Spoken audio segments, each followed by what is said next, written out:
seorang perempuan yang dicintai ya atau akan dicintai Iya. tanpa ada niat untuk menikah, ini sama dengan kita tidak menghormati diri kita sendiri. Karena dia adalah anak manusia, Nggih. anak seseorang. Bagaimana jika itu besok adalah anakmu? Sakit apa tidak kira-kira? Sakit, Ustaz. Sakit kan? Sakit itu.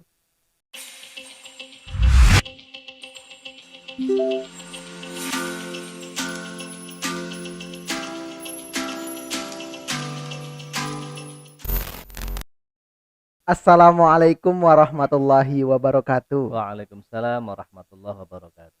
Bismillah. Selamat datang para pendengar podcast kajian Ramadan. Berjumpa lagi bersama saya Zidul Kirom dan tentunya bersama Ustadz Rigza. Ustadznya para milenial dan merupakan salah seorang dosen di UIN Wali Songo Semarang serta pengasuh Pondok Pesantren YPMP Al Firdaus. Nah, alhamdulillah Ustadz kita bisa berjumpa lagi dalam podcast Alhamdulillah. untuk memenuhi panggilan umat ya saya. Panggilan Panggilan umat. Nah, kita hadir terus untuk teman-teman para pendengar selama bulan Ramadan ini tentunya untuk memberikan kajian serta menjawab pertanyaan-pertanyaan teman-teman seputar Ramadan dan keislaman ya Ustaz. Oke. Nah, pada kali ini kita bakal ngobrolin sesuatu yang sekali lagi dekat banget sama para pemuda. Apa ini? Nah, mungkin semua kalangan pernah mengalaminya Ustadz, atau mungkin bisa orang tua saya juga mungkin kalangan-kalangan pemuda atau yang dulu-dulu sudah sepuh Ya. saat masih muda mungkin juga pernah Apa melakukan Mas Dul ini, ini temanya? yaitu ngabuburit bareng pacar. Wah, Nah, alhamdulillah. karena kita di suasana Ramadan, tentunya ada ngabuburit. Ya. Entah itu ngabuburit seperti apa. Kalau saya memahami ngabuburit dulu itu pergi jalan-jalan cari buka, tapi nggak tahu sebenarnya ngabuburit itu seperti apa, Ustaz. Nah, Oke. kalau hukum ngabuburit bareng pacar itu seperti apa, Ustaz? Iya, kalau ngabuburitnya itu kan baik. Niatnya adalah mencari waktu luang biar perut yang sudah keroncongan itu lupa karena dia bahagia. Nah, persoalannya bukan soal ngabuburitnya ini, Iya. soal pacarnya ini. Nah, maka saya tanya dulu, yang dimaksud pacar ini siapa dulu? Nah, Sudah dikhitbah atau belum? Masih apa menjajaki, masih ini gimana dulu? pacaran. Ya, Wah, itu tentunya perspektif pacaran beda-beda ya, Ustaz. Kurang tahu iya. juga saya, Ustaz. Mungkin yang zaman sekarang orang pacaran ya belum dihitbah, Ustaz. Oh gitu. Iya. Begini. Jadi kalau kita mengacu pada hukum ya, hukum. Al aslu fil asya'i al ibahah illa ma harramahu syar'u. Bahwasanya pada dasarnya sesuatu segala macam muamalah itu dibolehkan kecuali ada dalil yang melarang. Nah, yang dimaksud sekarang anak muda itu berpacaran itu kan apa? Saling mengenal, Iya. saling menjajaki, ta'aruf begitu.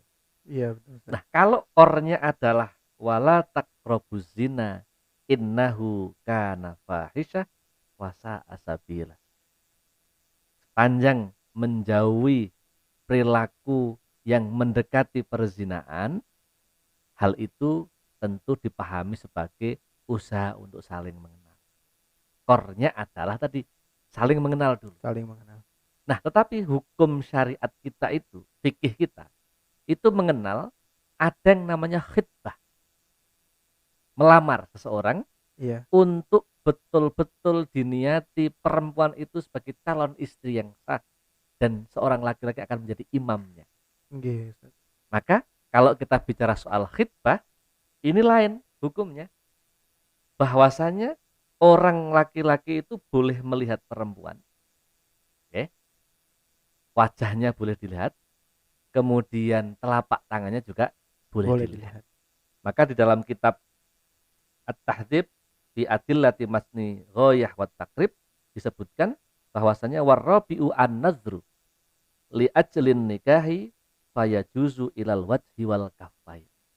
Bahwasanya ketika orang itu hendak berkhitbah untuk menuju jalan pernikahan, seorang laki-laki dibolehkan melihat perempuan yang ajnabiyah. Kalau hukum asalnya kan dalam Sulamut Taufik karya Asy Abdullah bin Husain bin Thahir. itu ada bab yang membahas tentang maksiatnya mata. Ini menarik. Iya, Ustaz. Faslun wa mim ma'asil aini an-nadhru ilan nisa'il ajnabiyati wa kadza nadhruhunna ilaihim. Di antara kemaksiatan. Kalau maksiat kan berarti dosa. Iya. Maksiatnya mata itu adalah pandang memandang. Laki-laki ke perempuan, perempuan ke laki-laki yang ajnabiyah, yang tidak Bukan muhrim. bukan muhrimnya. Nah, tapi ada hukum lain kalau niatnya untuk dinikah, ya boleh. Jadi melihat saja. Nah, peristiwa semacam ini pernah dialami oleh Rasulullah Shallallahu Alaihi Wasallam. Ketika sahabatnya Al-Mughirah bin Syu'bah itu hendak melamar seorang perempuan yang dicintai, Rasul merintahkan, undur ilaiha, silahkan Mughirah bin Syu'bah, lihatlah calonmu itu cepat, biar engkau puas, itu bakal jadi istrimu. Ini namanya ta'aruf yang dalam konteks memahami untuk jalur pernikahan. Nah, ngabuburit itu sebuah peristiwa namanya anak-anak muda sekarang digunakan untuk menghilangkan atau melupakan beban berat puasa dengan jalan bersama orang yang dicintai. Nah, asar kornya itu tidak melanggar syariat, tidak sampai hal-hal yang membatalkan puasanya, terus dimaklumi dalam hal dia betul-betul besok dia sudah khidbah ya, ya bisa dimaklumi. Tetapi kan kalau sudah kebablasan kemudian lain melanggar syariat yang tidak boleh, wala taqrabuz zina. Nah, pokok-pokoknya di situ. Maka dalam konteks kita memahamkan jati diri anak sekarang itu kan, sekarang kan anak muda beda dengan saya zaman muda, Mas. Iya, beda. Sudah ada WA, ada video call, ada direct messenger, macam-macam itu. Nah, maka disinilah kita harus paham soal bagaimana kita menata mendidik generasi muda, generasi milenial ini untuk memahami hukum syariat secara pasti, biar lebih hati-hati sehingga tidak melanggar panduan-panduan syariat agama kita. Nah, kalau kita bahas pacaran gini kan Ustadz, banyak sekali meme-meme yang keluar seperti pacaran no, ta'aruf yes gitu kan Ustadz. Ya. Nah, sebenarnya perbedaan antara pacaran dan ta'aruf itu seperti apa Ustadz? Ya, mungkin yang dimaksud ta'aruf tadi. Ta'aruf dalam dimensi menseriusi untuk menuju khitbah dan menuju jalur pernikahan.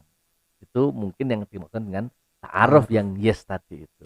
Sehingga mereka berkenalan tetapi masih tahu batas-batas keagamaan, mana yang halal, mana yang tidak halal.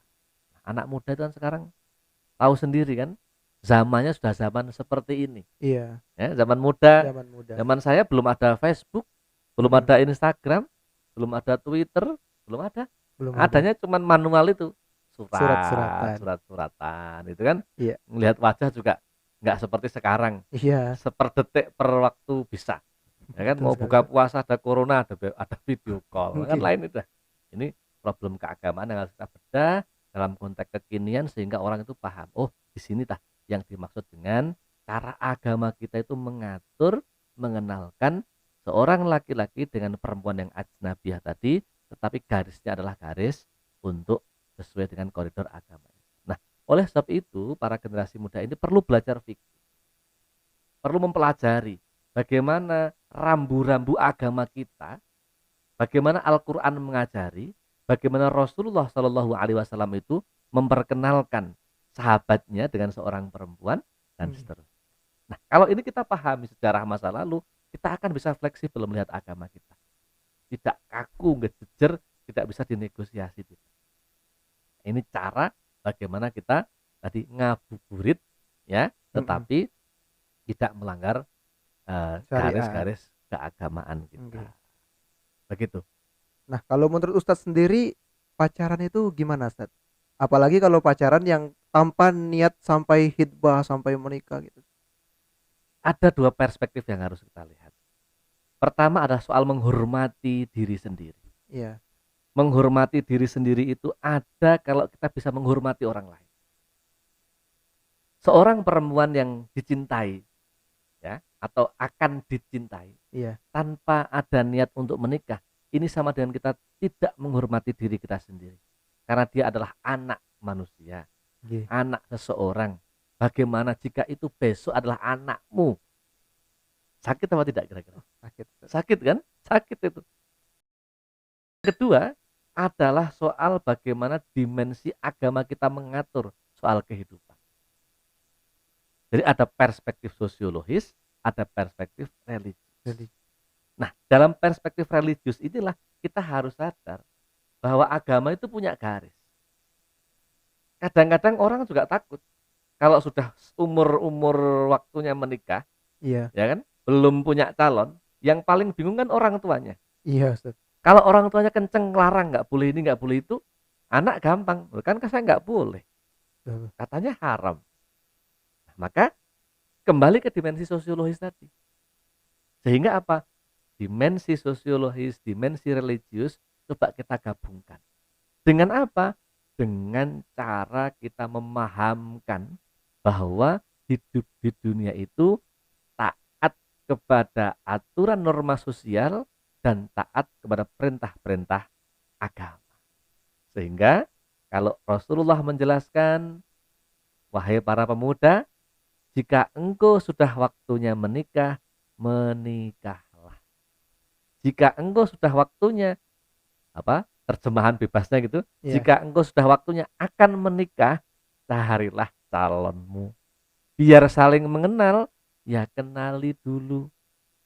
Yang dikenal siapa? Tentunya orangnya, Iya, orang orang tuanya, tuanya. agamanya, ekonominya, dan macam-macam itu. Iya, Sehingga Ustaz. besok ketika menikah itu sudah betul-betul kenal lahir Dan dan batin. batin. Tidak seperti membeli kucing dalam karung. Kaget lu ternyata kok begini. Nah, padahal nggak bisa. Menuju keluarga yang sakinah mawaddah warahmah itu semuanya harus selesai. Ada ridho orang tua. Bagaimana kita mencari ridho orang tua kalau kita nggak kenal orang tuanya? Iya, betul, Ustaz. Bagaimana kita mencapai ridho seorang istri yang bisa hidup bareng-bareng dengan kita dari mulai nol, nggak punya apa-apa, sampai menerima kalau tidak mengenal. Iya, Bagaimana kita bisa mengenal lingkungan kalau kita nggak kenal lingkungan keluarga, calon keluarga kita? Maka saya kira yang paling harus kita pahami adalah, yuk kembali ke khazanah kemarin, podcast-podcast sebelumnya. Kita belajar Islam secara utuh, kita belajar Islam secara komprehensif, kita belajar Islam dari sumber-sumber asal, baik Al-Quran, hadis, ijma, qiyas, Kias. termasuk belajar dengan realitas yang sedang kita hadapi saat ini, bukan dengan realitas yang dihadapi di masa lalu yang sudah tidak ada di masa sekarang. Sekarang. Ini yang paling berat ini di sini, memahami hidup dengan perspektif kekinian. Anak-anak milenial kan maunya kekinian semua. Iya, Begitu, Mas. tentunya. Iya. Nah, terakhir Ustadz, pertanyaan titipan dari pendengar podcast Kajian Ramadan. Iya. Itu pertanyaannya kurang lebih, Ustadz, pacaran itu membatalkan puasa atau tidak, Ustadz? Ya tidak. Kalau caranya ta'arufan tadi itu tidak sampai hal-hal yang membatalkan puasa. Ya. Nah, soal apa yang membatalkan puasa, podcast berikutnya sudah request juga ini. Oh iya. Nah, boleh, yang Ustadz. lebih menarik, lebih syahdu, dan lebih menggetarkan. Nah, Aduh. nanti itu anak-anak muda, jangan lupa podcast kita berikutnya, apa yang bisa membatalkan puasa, termasuk tadi anak-anak muda, sampai bisa batal puasanya bagaimana. Nah, itu Mas, Akan dikupas di podcast akan selanjutnya, Ustadz. dikupas selanjutnya. Terima kasih Ustadz penjelasannya pada podcast kali ini. Oke. Semoga bermanfaat untuk saya dan para pendengar di rumah. Untuk terakhir mungkin ada pesan-pesan yang akan disampaikan kepada para pendengar, Ustadz. Para pendengar yang saya hormati, mari kita bersama-sama di bulan suci Ramadan hormati diri kita. Kenali diri kita dan jadikan orang lain yang akan kita cintai diawali dengan mengenal mereka, mengenal keluarganya dengan cara-cara yang sudah disyariatkan Rasulullah Shallallahu Alaihi Wasallam. Jangan pernah berhenti untuk mengenali diri dan mengenali orang yang kita cintai. Sekian penjelasan Ustadz Rigza pada podcast kali ini. Bagi para pendengar yang belum subscribe, bisa langsung subscribe channel Suara Dakwah Net dan berikan pertanyaan terkait Ramadan dan keislaman. Bisa di kolom komentar YouTube channel Suara Dakwanet atau bisa juga di akun Instagram dakwah official Ustadz Rigza di @ustadzrigzahamami. Sekian podcast kita pada hari ini. Jangan berhenti berbuat baik. Wassalamualaikum warahmatullahi wabarakatuh. Waalaikumsalam warahmatullahi